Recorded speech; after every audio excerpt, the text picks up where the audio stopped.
In July 2014, a man walked into a hospital in Lagos. He carried something invisible, something deadly. They told the doctor to let him go, but she refused, and that decision would cost her her life but save a nation. But first, we need to know who she was before the world knew her name.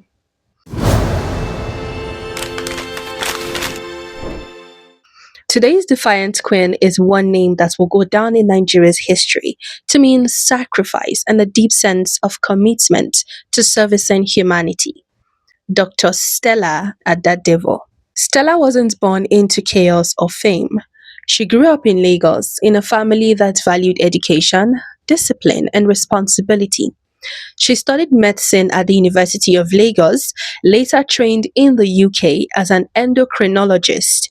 She came back to Nigeria not because she had to, but because she wanted to serve. She wasn't loud, she wasn't dramatic, but she had a reputation for something stronger. She didn't compromise on what was right. Now, that is important. Keep that information because when the pressure came later, it didn't suddenly make her brave. It revealed who she already was. Now, let us introduce the man who brought the storm. Patrick Sawyer.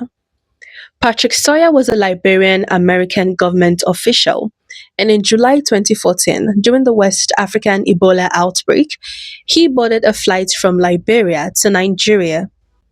And when he arrived in Lagos, he was already very sick. He collapsed at the airport and was taken to the hospital where Dr. Stella worked. At first, it didn't scream Ebola, and that was what made it even more dangerous. Because in a city like Lagos, one infected traveler in crowded buses, churches, offices, or anywhere could have turned into a national disaster within days. Then the pressure started to come.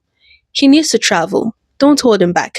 This could create diplomatic issues. These were words told to Dr. Stella just to let him go. But she made a decision no one expected.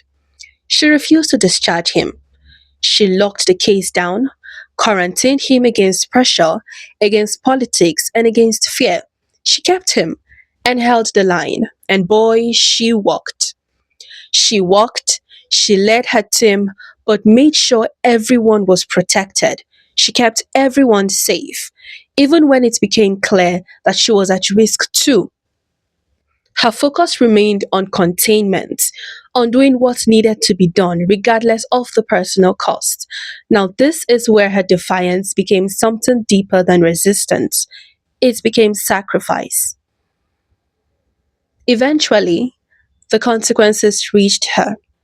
She became ill, but of a proximity to the very crisis she had worked to contain. Even then, the impact of her earlier decision continued to unfold beyond her.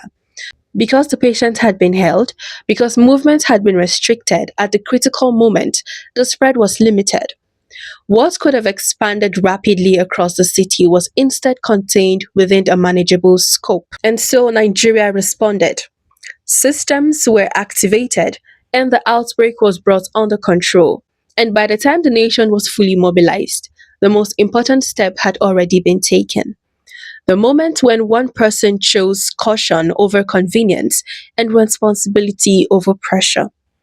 In the end, Dr. Stella Adadevoh's story is not defined only by what she did, but by what she prevented. There were no crowds to witness her decision in real time, no applause when she stood her ground, but the absence of chaos, the lives that continued uninterrupted, and the crisis that did not escalate. This became the silent evidence of her impact.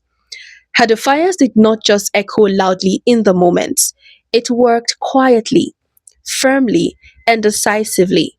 And because she refused to let the wrong thing happen, a nation was given the chance to stay safe. Today, we are choosing to honor Dr. Stella and every value she represented.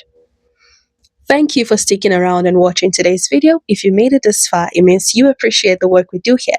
So taking a step further by liking this video, leaving a comment, drop your opinions, and share to as many people as possible.